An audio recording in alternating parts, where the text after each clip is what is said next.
Bonjour à toutes et à tous, amis cinéphiles et membres de la communauté du salon. Re-bienvenue, dans mon salon, pour ce nouvel APCDC, c'est-à-dire les anecdotes peu connues du cinéma. Et pour celles et ceux qui se demandent pourquoi j'ai de moins en moins de vidéos, et bien tout simplement parce qu'à cause des mesures sanitaires, les écoles et les garderies fermées, je vous rappelle que j'ai 3 jeunes enfants. Donc ça devient un peu plus difficile d'enregistrer et de monter. Mais j'ai quand même pu écrire certaines chroniques en avance, dont la prochaine APCDC qui va être sur les voitures mythiques du cinéma, ainsi que celle d'Aou, oui je suis comme ça, moi je saute des mois, That's how I roll. qui va être, oui, attention, primeur, sur les Simpsons. Et pour une seconde fois, on revient, oui, dans le monde merveilleux des personnages présents dans d'autres films que le leur, des caméos, oui. Avec 3 petites pépites d'anecdotes merveilleusement savoureuses. Et je dois vous dire que c'est le genre de sujet qui me passionne, voir à quel point certains réalisateurs peuvent aller loin dans les références et dans les farces possibles avec ce genre d'apparition. Ça me passionne. C'est comme les réutilisations des props. C'est vraiment passionnant. Intertextualité, référence, easter egg. Bref, mes amis, sans plus de tergiversation, nous y allons immédiatement avec ce spécial caméo de personnages dans d'autres films que le leur. Dans mon salon, dans mon salon, dans mon salon, dans mon salon, dans mon salon, dans mon salon, dans mon salon, dans mon salon,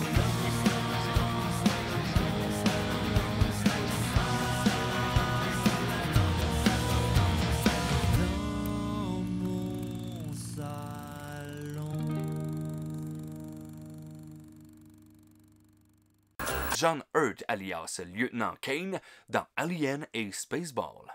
Pour beaucoup, John Hurt est Ollivander, oui, grand fabricant et marchand de baguettes magiques sur le chemin de traverse de Harry Potter, mais pour les plus vieux, John Hurt est ni plus ni moins que Kane, le premier infesté de la saga Alien. Rôles et morts qui ont personnellement et professionnellement marqué John Hurt ne serait-ce qu'à cause des souvenirs de ceux-ci. C'est une scène aussi qui est tombée dans l'œil de plusieurs réalisateurs, créateurs, caricaturistes qui en ont fait un running gag assez présent dans la pop culture. Tellement présent qu'elle est même présente dans la série Dans une galaxie près de chez vous.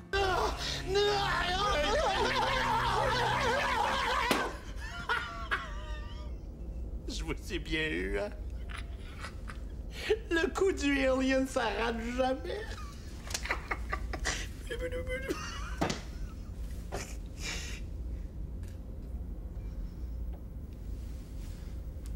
Excusez-moi. Et l'un des réalisateurs les plus prolifiques en termes de parodie est sans nul doute Mel Brooks, qui nous a donné bon nombre de films absurdes, parodiques, satiriques et comiques, et dans lesquels, eh bien, vous allez pouvoir retrouver bon nombre de références à d'autres œuvres cinématographiques. Ça pleut abondamment. Brooks se n'est donc pas gêné pour parodier le fameux succès Alien dans son film Spaceball. Et pour rajouter une couche d'absurdité, il a été chercher 8 ans plus tard le même acteur, c'est-à-dire John Hurt, pour rejouer le rôle et la scène de la mort de Kane version Spaceball. Oh no, not again. Alors que Mel Brooks aurait pu aller chercher n'importe quel autre acteur pour interpréter le rôle de Kane, comme il a fait avec les autres personnages dans la scène, eh bien non, il a été chercher John Hurt. Et pourquoi? Eh bien tout simplement parce que Hurt faisait déjà partie de la famille de Brooks. Et oui, il avait été son Jésus dans The History of the World Part 1.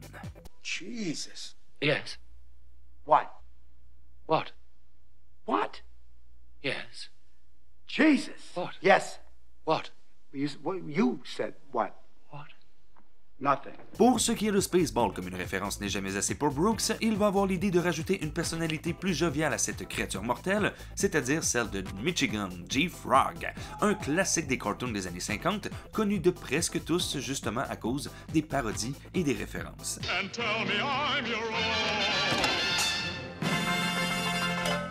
Je dois souligner ici que John Hurt a toujours été très généreux envers ses fans et il a toujours été enclin à rire de ses morts dans les films.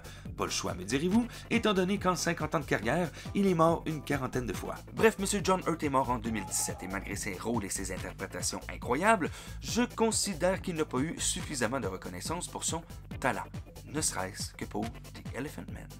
I am not an animal. I am a human being.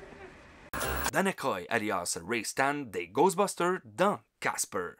Qui ne connaît pas Ghostbusters? Tell him about the Twinkie. What about the Twinkie? Et je me rends compte que malgré ma casquette, en 3 ans, c'est la première fois que je parle officiellement des Ghostbusters. Je sais pas trop quoi dire, là. Écoute, j'étais un gros fan de Ghostbusters. J'ai une casquette de Ghostbusters, j'ai des vieux jouets de Ghostbusters. J'aime Ghostbusters de tout mon cœur. Je sais pas quoi dire, barnac.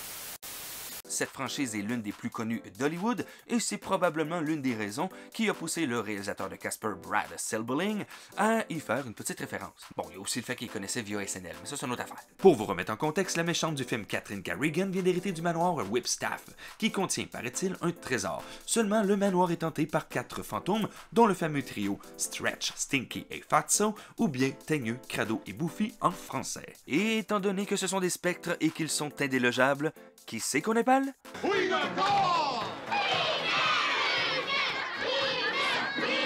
On peut donc voir le fameux Ray Stantz version moustachu essayer de déloger seul le fameux trio infernal. Bien entendu, sans ces 3 acolytes, c'était peine perdue, déjà que bon, à 3, ils rushaient contre les frères Scolari.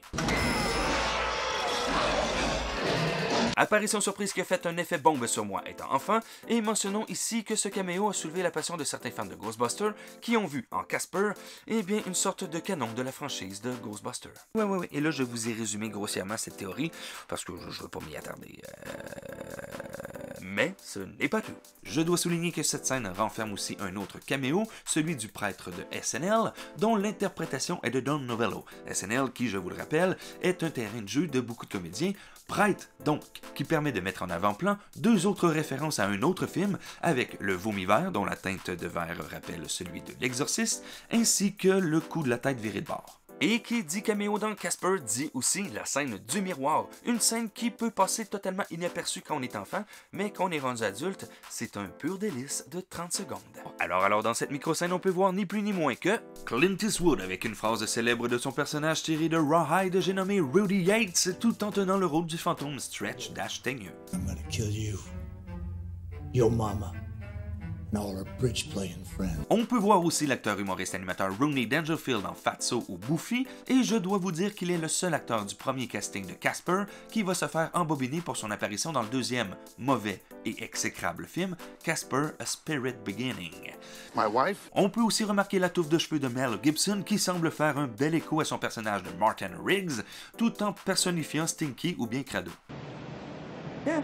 Pour finir, l'irrévérencieux Creep Keeper, bien connu des jeunes ados des années 90, qui nous donne sa version de la grimace à Macaulay Culkin.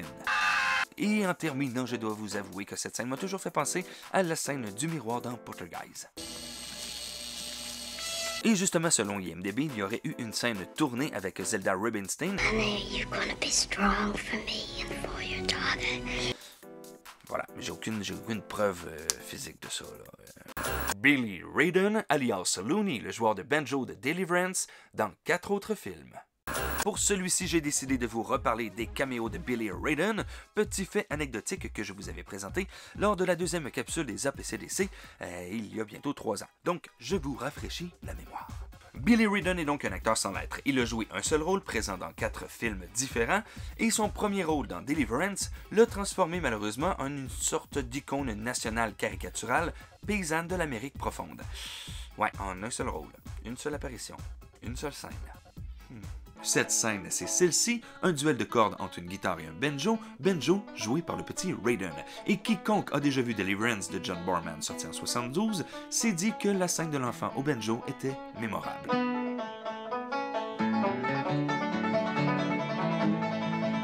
Et malheureusement ici je dois remettre les pendules à l'heure pour éteindre cette fameuse légende urbaine. Non, Billy Raiden, quand il était jeune, il ne savait pas jouer de banjo. Il sait toujours pas jouer de banjo. Et vu son âge, je pense pas qu'un jour il va apprendre à jouer du banjo. Can you play the banjo for us? Nope. You can't play it at all? Nope. Can you try? Let's hear you try.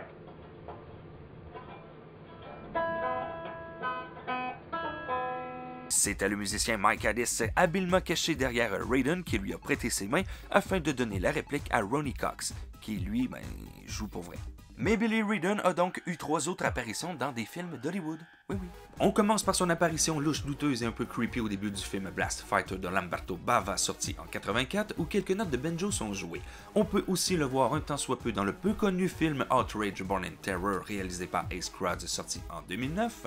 Et le summum de l'apparition, Monsieur Tim Burton est allé chercher Billy Raiden lui-même dans sa propre ville afin de l'engager pour une apparition dans Big Fish, où il accueille entre autres le personnage d'Ed Bloom dans le village de Spectre avec des petites notes bien connues. Et oui, Monsieur Raiden est à la fois celui qui a réintroduit un classique instrumental composé par Arthur Smith du Wailing Banjo composé en 1955, et c'est aussi celui qui a engendré bon nombre de références directes et indirectes à son propre personnage. Et là, je vous le dis, lorsque vous voyez un personnage dans un film américain prendre un banjo pour en jouer, c'est sûr à 85% qu'il va jouer à quelque part ces notes-là. Et selon IMDb, oui, c'est plus d'une trentaine de films et de séries qui font référence directement ou indirectement à cette scène de Deliverance et à son duel banjo-guitare. Je vous en montre deux, mes deux préférés. On peut voir une référence directe dans Zombieland lors du premier arrêt Twinkies.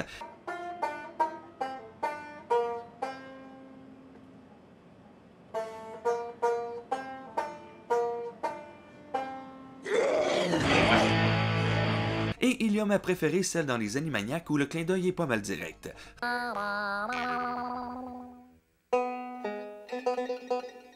Certains disent aussi qu'il y a la fameuse scène du moustique géant dans Land of Lost où Will Ferrell joue du banjo, mais si on tend bien l'oreille, ce n'est pas les bonnes notes, malheureusement. Bref, aujourd'hui, M. Raiden est une figure mythique du cinéma américain, la scène auquel il a participé autrefois est rendue légendaire, et la musique qui accompagnait ce moment cinématographique est reliée à jamais à lui. Et ça, c'est beau. Et oui mes amis, malheureusement c'est déjà tout pour cette vidéo et j'espère que celle-ci vous a plu. Et si tel est le cas, oui, je vous demande humblement de l'indiquer grâce au fameux pouce bleu. Vous pouvez aussi vous abonner à la chaîne tout en clochetant votre geste. Et oui, vous pouvez aussi nous suivre sur Facebook et sur Instagram.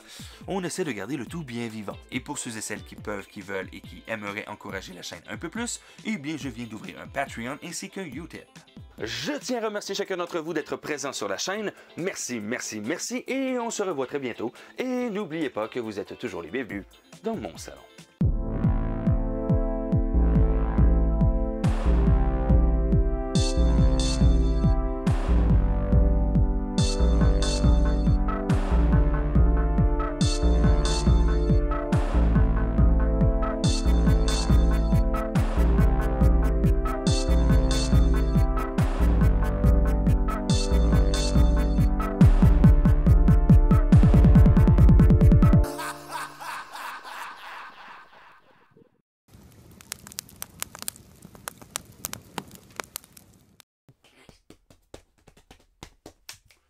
Hey, merci. Et bien entendu, on se revoit très bientôt.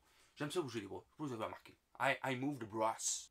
Ah oui, et en passant, ça c'est la première casquette de tous les épisodes. Ça fait 3 ans que je l'ai. Elle scrape bien raide. Puis j'ai réussi à me dégoter 2 autres casquettes exactement pareilles sur eBay.